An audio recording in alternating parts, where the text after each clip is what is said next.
A game developer suddenly finds himself in the body of his game character, Demon Lord Hakuto Kunai. But in this game, the rules are changed, and Kunai must fight for survival, with nothing but an outcast as his survival kit. Will he survive this world? The story kicks off with a game developer utterly exhausted, attempting to shut down a game called The Infinity Games before hitting the sack. Just as he's about to power down, a blinding white light bursts from his screen, and in a disorienting flash, he's whisked away to another world. When he wakes up, he finds himself in an unfamiliar place, wondering if he's somehow landed in another galaxy. Surveying his surroundings, it dawns on him that he should have read more light novels, though to be fair, no amount of light novels could have prepared him for this madness. Stumbling across a reflective surface, he peers into it and realizes he's taken on the form of one of his video game characters, the Demon Lord Hakuto Kunai. Yes, he's now stuck in the very world he created, remembering that game administrators usually have godlike control. He attempts to access his admin privileges, only to find they're non-functional. Perfect, just perfect. Amid his existential crisis, Kunai encounters a young girl named Aku. Remembering that Kunai was supposed to be a smug and sarcastic character, he decides to channel that persona. He coolly asks Aku if she's mute, to which she replies, "No, but you'd better run like your life depends on it." And right on cue,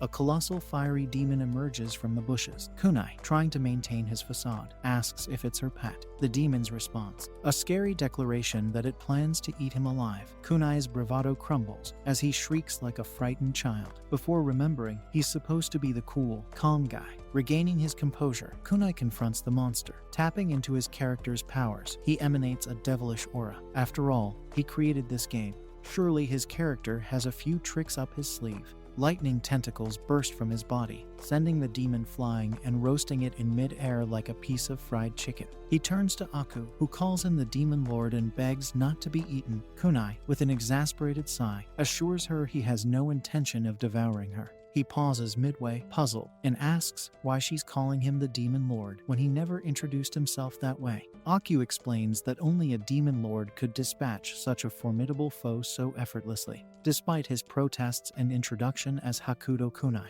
Aku stubbornly continues to call him the Demon Lord. She then fills him in on their location, the Kingdom of Holy Light, where holy maidens maintain order. As Kunai absorbs this information, he realizes his predicament is both a grand adventure and a colossal headache. After all, being the Demon Lord in a world where everyone expects you to be evil is bound to be interesting, to say the least. Kunai sighs as he realizes that this is just like a fantasy world. He notices that Aku is still filthy and asks her to wash herself off. Kunai is shocked when Aku gets excited about washing off in clean water. Like seriously, have you never seen a bath or something? He finally unlocks administrator privileges and opens a dark void through which he brings out items from the human world. Aku wonders if Kunai was trying to wash her up like potatoes before cooking her with a strange-looking object, but she relaxes when she realizes that he was only giving her soap. Kunai excuses himself to think for a bit, but he laments on the fact that he had to earn points to get basic items from the void. He suddenly realizes that doing some community service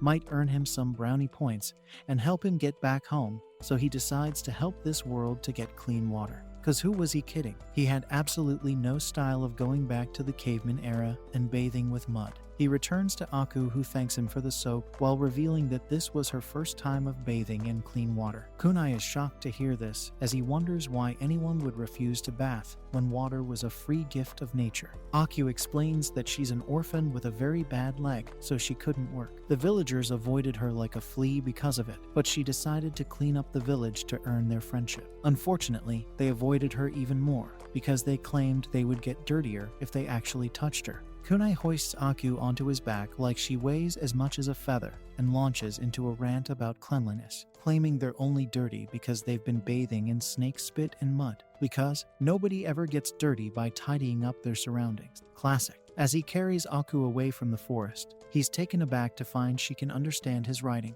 inquiring about Griol, the demon who attacked them. Kunai learns he's a nasty piece of work who's recently broken free from his holy maiden-imposed prison. Aku chooses this moment to drop the bombshell about how she was offered as a sacrifice to Griol to prevent him from turning her entire village into his personal snack bar. Lovely. The news of Griol's hideout in a wishing shrine sends shivers down Kunai's spine. Who wants to play hero when there are perfectly good video games back home? He asks Aku to lead him to the shrine, secretly hoping to use it as a portal back to the comfort of his own reality. Kunai enters the cave alone and encounters a creature straight out of his nightmares. She confesses to once being a vision of loveliness until centuries of granting wicked wishes took their toll on her skin care routine. She hints that Kunai might be her last client before her demise, but he cuts to the chase, demanding a one-way ticket home. Her response, "Sorry, can't help you."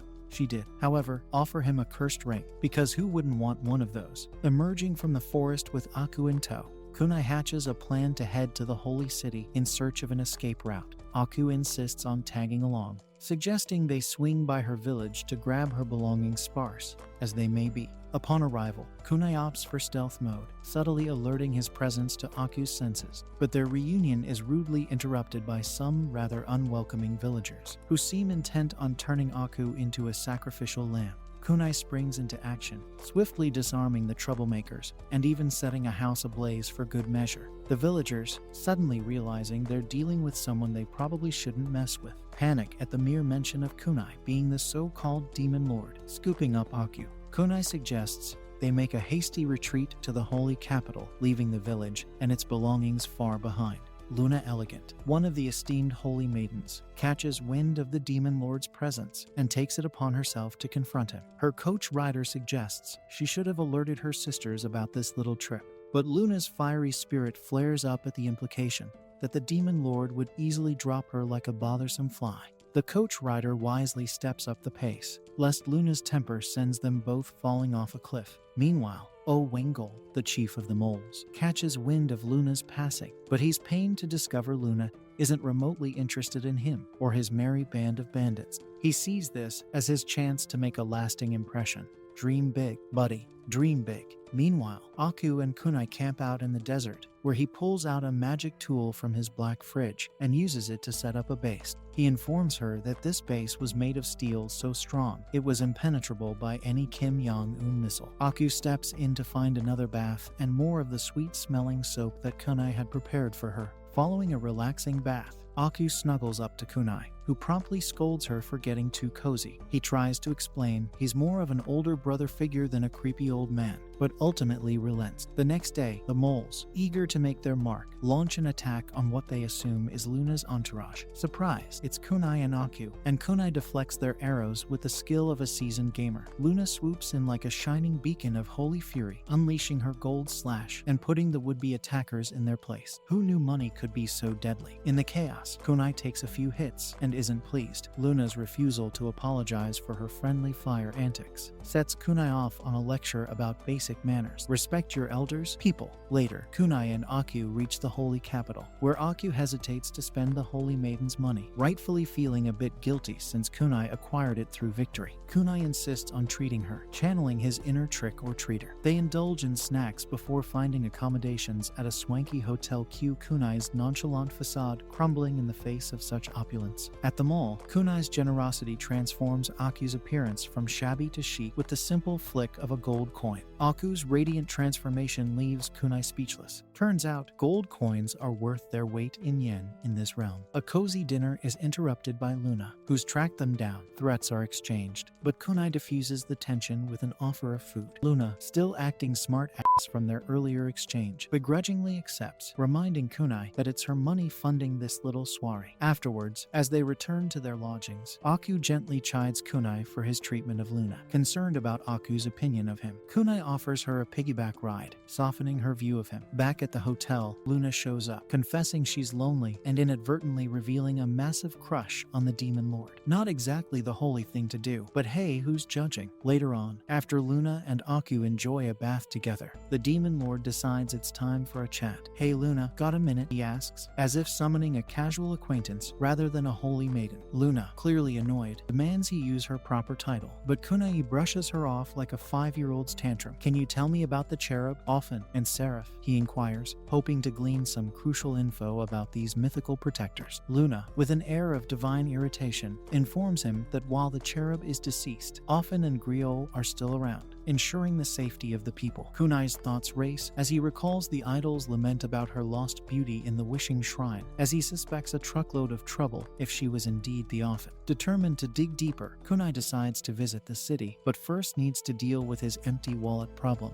At a local pawn shop, Kunai pulls out a dirty, unimpressive cup, while claiming that it's one of his most treasured possessions. The store owner, eyes wide with excitement, assures Kunai he'll keep the visit of the revered demon lord a secret. Kunai names his price, 1 gold coin, since that seems to be the highest value around.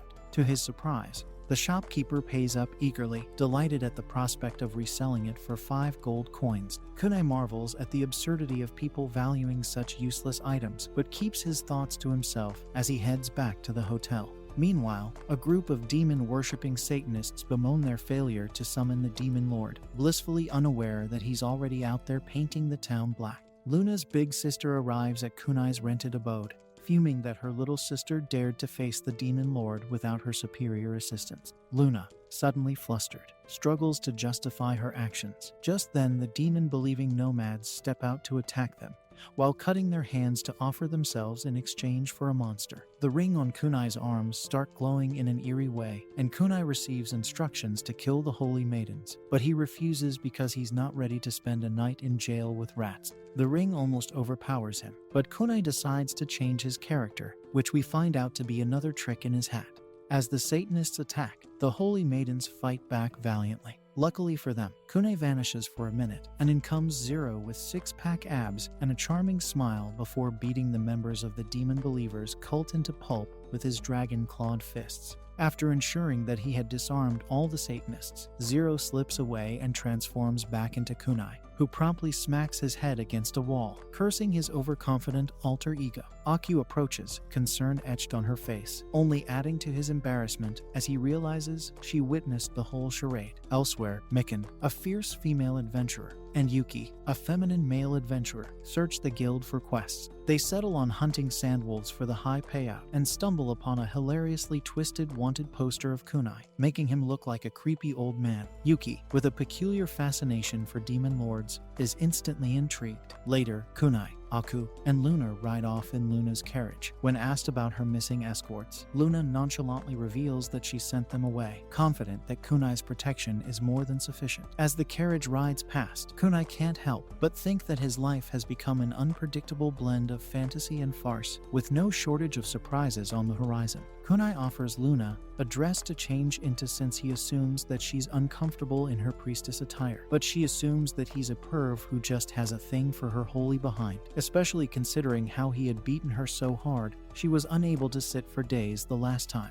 Kunai excuses himself to give Luna enough time to change, but Mikan and Yuki, who were currently on a mission to kill the sandwolves, had gotten scared out of their minds after seeing the large number of wolves headed their way. They run in the direction of Luna's carriage, and they're stunned when Kunai faces them head-on. They hide behind Luna's coach, wanting to see how the big dumb oaf would be mashed into 100 pieces by the sandwolves, but they're stunned when Kunai shoots lasers out of his hand and plays sand ping pong with the wolves. The few wolves who are still living run as fast as they can in hopes of catching their next human dessert. Mikan and Yuki thank Kunai for saving them, but as he leaves, Mikan couldn't help but comment about how dangerous Kunai is. But Yuki, who had fallen head over heels in love with the Demon Lord at this point, says the only thing Kunai is dangerous to is his chastity. Mikan groans in frustration. Meanwhile, Luna asks Kunai to give his reviews on how she looks in the cloth, and he decides to be honest this time about the fact that she actually looks decent. Luna,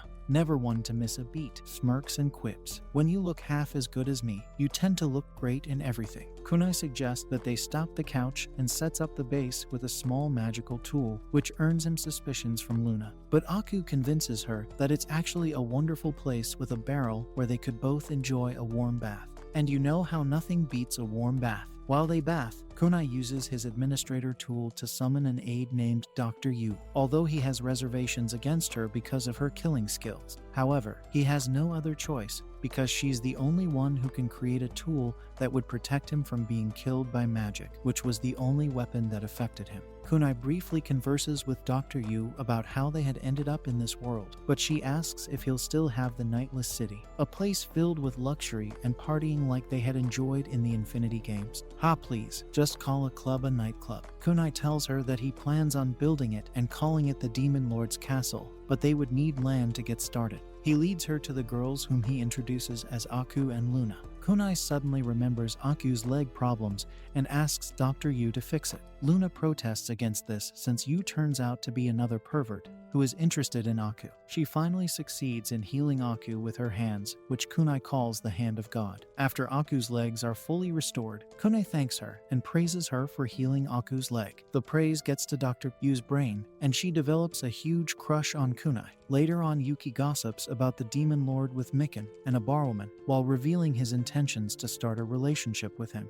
But unknown to them, Lord Utopia, the leader of the satanic cult, appears to be concerned about the Demon Lord who is supposed to be one of them. He suggests they ramp up their sacrificial offerings to Hades, hoping to make a bigger impact. Maybe more goats this time? Meanwhile, Kunai, Aku, and Luna are on their way to Rabi Village, the shabby village that the church elders handed over to Luna. Kunai can't help but remark on the village's sorry state. You'd think a holy maiden would have a better district, but it dawns on him that the church probably handed it over to Luna because they knew they could manipulate her and use the town for their own selfish reasons. Besides, Luna was too selfish to run a district. She'd probably raise taxes and cause a nationwide rebellion. As they arrive, the village's caretaker strolls over and, in the rudest way possible, suggests that Luna returns to the murky waters she came from. Recognizing Kunai from the wanted poster, the caretaker's confidence wavers when Kunai advises him to take his own advice and inform the church that he and Luna will be assuming responsibility for the whole village. The caretaker nods,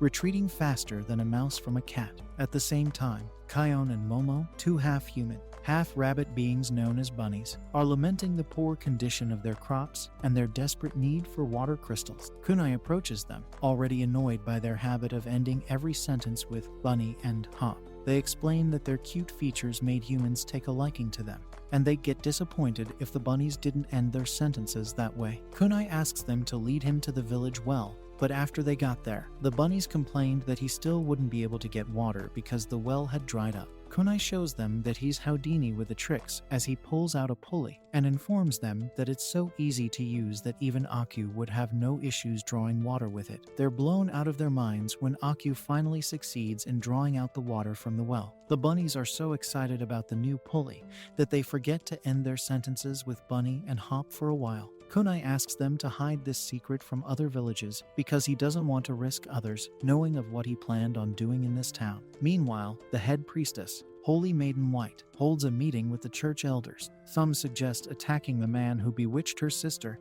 and setting fire to the whole village like firecrackers. However, one elder defends Kunai, pointing out that the posters had blown things out of proportion and only one house had burned down. Later on, White visits Killer Queen to ask for her help in rescuing their sister. Killer Queen, lounging casually, tells her to relax because their sister is perfectly fine and has simply fallen in love. Killer Queen also confides that she has fallen in love with Zero, the dragon's kin, and is determined to find him quickly. Love really does make the world go round, even in this chaotic mess of a universe. Later on, two S-rank adventurers, Organ and Chunibyo, argue over their next quest. They discuss about Dragonkin, otherwise known as Zero, and talk about how unfair it is that people love the breed between humans and dragons and treat other demi-humans like garbage. While they consider their next quest, Chunibyo notices the wanted poster of Kunai, and she's instantly drawn to him cause surprisingly. This priestess has a thing for evil men. Chunibyo suggests that they find Kunai instantly, but Yuki, who had been listening in on their entire conversation, calls digs on Kunai. After a while, we're shown Kunai, Yu and the girls as they celebrate the fact that Aku's leg had just gotten healed. Kunai excuses himself to prepare candy for Aku and the girls whose teeth almost melt off from pure ecstasy. Just then, a noblewoman appears right in front of them, and Kunai mutters a lot of obscene words in his head about her before he realizes that she might actually be of help. He secretly communicates with Luna, whom he asks about the identity of the lady, but she complains about him having a cranky old voice before explaining that she's Madame Shrimpfree. a woman who was in charge of all the noble women in the society. Madam shares a drink with Kunai and the girls while asking what Kunai was trying to achieve by visiting the only capital. But he informs her that seeing is believing, and he has a surprise prepared for her. He offers Madame Shrimpfree a soap, and Luna instantly gives her reviews on it while telling her how awesome it is. Just then, they're interrupted by a Satanist attack, and Kunai excuses himself to snuff out the trouble as he's eager to get on Madame Shrimpfree's good side. While this occurs, Mikan and Yuki arrive on scene and thrash the Satanists with some powerful ice magic. But if they had this much power, why didn't they launch it on the Sandwolves? But that's a topic for another day. Kunai steps in to steal the show while making use of Sledgehammer to teach them a lesson. The leader of the demons reveals that he won't go down this way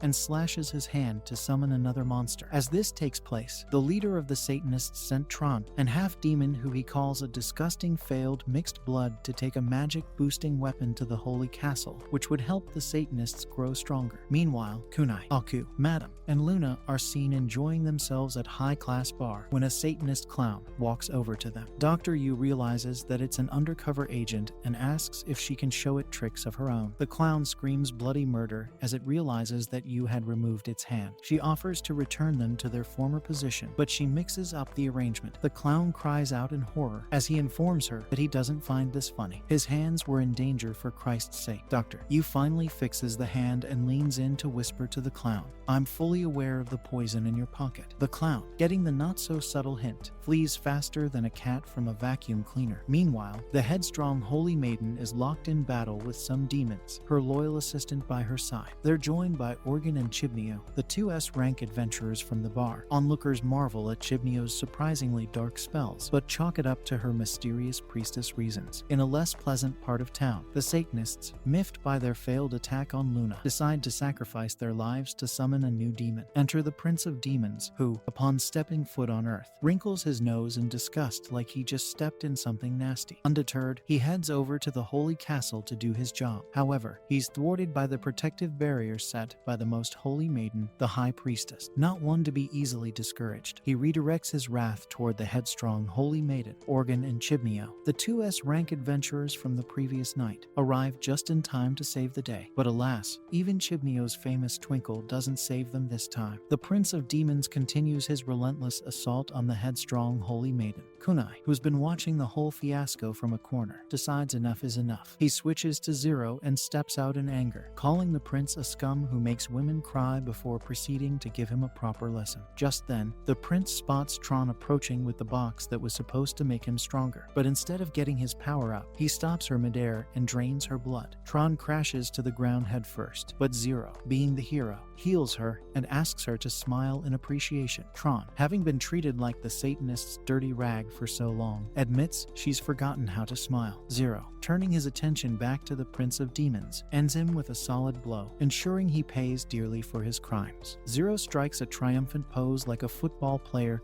who just scored the winning goal, before turning to Tron. "So, remember how to smile yet?" he quips. Tron hugs him in appreciation, and he can't help but notice she seems a lot happier. "Call me Tron, not Runt," she insists. Just then, Aku's headstrong sister, Killer Queen, joins them for a group hug. Zero tries to disentangle himself, but she clutches him even tighter, squeezing the life out of his attempt at escape. The very next day, Kunai meets with Holy Maiden Angel White. He's surprised when she doesn't do something unusual. Given her sisters are Luna and Killer Queen, something must be wrong with her, he muses. But he gets down to business and asks about the cherub and the seraph, the city's most highly revered gods. Priestess White is visibly shocked, as she suspects he has some evil plans. She informs him she can't divulge such information, but graciously offers him access to the library. Kunai, as he heads out, mentally notes how beautiful Priestess White is. He also does some quick calculations, realizing he has 149 points, left enough to build a hospital, a hot spring, and even use Omni-Travel, a teleportation spell. This would bring him very close to fulfilling his goal of inviting Madam. He laughs like a tormented demon, and Aku, recognizing the evil cackle, approaches him. They head over to the library together, but Kunai is disappointed to find nothing on the seraph, except a children's book about the adventures of a dog named Fido. Apparently, Priestess White had played him like a fiddle. Later, while Kunai walks through the streets, Tron, the half-demon he had rescued, finds him and asks for Zero. She reveals she can see people's forms through their emotions and essence, and he has the same color as Zero. Kunai promises to let her meet Zero if she helps him build Rabi Village, and she agrees. He leads her home to Aku, Yu, and Luna. Luna balks at staying in the same room with a demihuman. Kunai, disappointed, tells her he had high expectations and thought she could gain her sister's approval by showing she's capable of building this village. Luna finally agrees, desperate to make an impression on Kunai. Luna finally agrees, and Kunai heads out with Dr. Yu to set their plans in motion. They build the hospital and spring, after which Kunai creates a first aid box. He excuses himself to see Momo and Kion, who thank him for his help. Kunai tells them that it'll be the start of many great things, but they might have to break down and rebuild the bunnies' homes in exchange for a casino in a few years' time. Kion and Momo express their disappointment at how Kunai was only out to make money with Momo, even going so far as to call him a tyrant in a black suit. But Kunai defends his fashion statement while informing them that they'll see his vision when he finally became the Elon Musk of this world and raked the pockets of the truly rich. After Kunai walks off, he decided to summon an aide who could protect the villagers now that the village was growing. Kunai summons Tahara, a trusted aide because he has this older brother vibe going, and he would be the perfect guide for the bunnies in the village. Tahara is stunned to discover that they're in a new world, but Kunai gives him the scoop about how it was nothing like the Great Empire, which was an hideous game where they had to survive by killing people like fleas. He also informs him that he'll have to work hand in hand with Dr. Yu, but Tahara questions Kunai's sanity, as he wonders what kind of person would summon such a cold-blooded person. He also tells Tahara that his main job is to teach and train the village people, watch after them, among a host of other things. This annoys Tahara, who asks if he's a robot. He also complains about having to work with Yu, but Yu walks in on them at that moment and tells him she heard everything he said. He lies about being the happiest man on earth to know that she was in the world, but she smiles coldly. Kunai heads over to town to sell a music box, and this time he takes his stealing profession very seriously cause he sells it for a pouch of gold before walking off. Kunai's next stop is the clothing store, where he shows them some spandex tights that he had removed from his safe. The store owner wonders what a grown man is doing carrying tights around, but he says nothing. Luckily enough, Kunai answers our unspoken question by asking him to sew similar outfits for the bunnies in the village. Apparently, Kunai has some dark plans to use the bunnies as hostesses in the hospital and village spring. The store manager reveals that it would require a little bit of time, but he promises to deliver it that very second after Kunai gives him 5 golden coins for his job. After the village spring is ready, Kunai invites Madame over, but he's surprised when she arrives with a blind general. Kunai suggests that Dr. Yu heals the general because he plans to get rid of him and have a private business chat with Madame. Luckily for him, Dr. Yu heals the general's eyes, and he's surprised to see how big Madame has gotten since the last time he saw her. Kunai suggests that the general returns to the battlefield where he can be of better use, and he takes off running. Madame gives Yu a lambda coin, which is equivalent to 100 golden coins. Kunai almost dies out of excitement, while Yu simply thanks her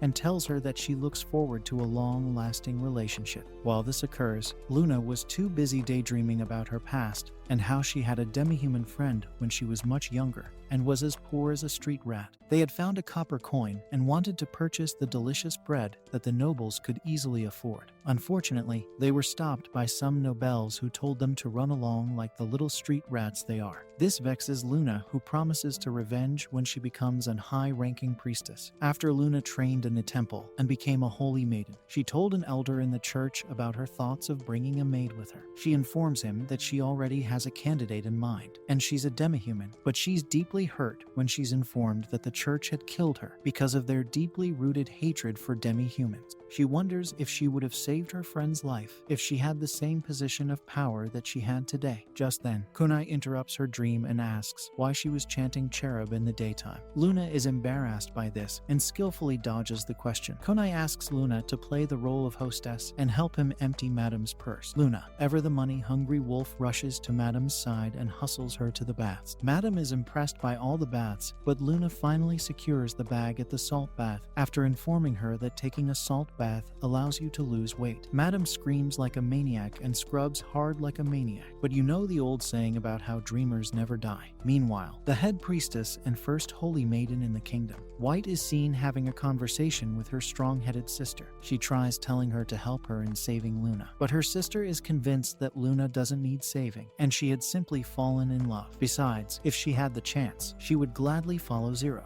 her own hero who had stolen her heart to the end of the earth. But little does she know that her sister is living her dream. Meanwhile, Yu finds Tahara making a new layout of the different parts of the village. He separates the bunnies from the locals and the hospital and wonders to himself about why the boss decided to call a nuthead like Yu. Although he's a bit unnerved by the fact that she's somewhat nicer than before, Yu explains that she has developed feelings for Kunai, which was making her nicer, and Tahara hopes that it stays like this for much longer. Meanwhile, Kunai enjoys a bath in the public baths when he's joined by Tron, who seems fascinated by his physique. She promises to keep it a secret between her and Zero, but Kunai drags her out of the bath before Aku spots them and accuses him of being a perv, which he is anyway. But the green snake prefers green grass, doesn't it? Kunai heads to his room to rest for the night, but he is joined by Aku and Luna, who sleeps against his palm while claiming that she was trying to stop them from doing perverted things. The next morning, Kunai decides to step out after checking on the girls, who were busy thanking him in their sleep for making their skin much smoother. Kunai is excited at the fact that he's allowed to wander around the holy capital without the girls tagging along or causing some mischief, but his excitement is cut short at the sight of Mikan and Yuki. He realizes that he has forgotten their names and considers selling name cards as a hot item for the summer. Luckily for him, Yuki and Mikan get into an argument about Yuki's obvious infatuation with Kunai. Yuki forces Kunai to have a drink with him while trying to sneak moves on him like a fiery ninja. Kunai, who has no idea that Yuki is actually a male, is obviously affected by it, but tries to maintain social distancing. He takes advantage of this time and learns more about the guild, including how adventurers got paid to kill monsters. They also tell him of a magical tool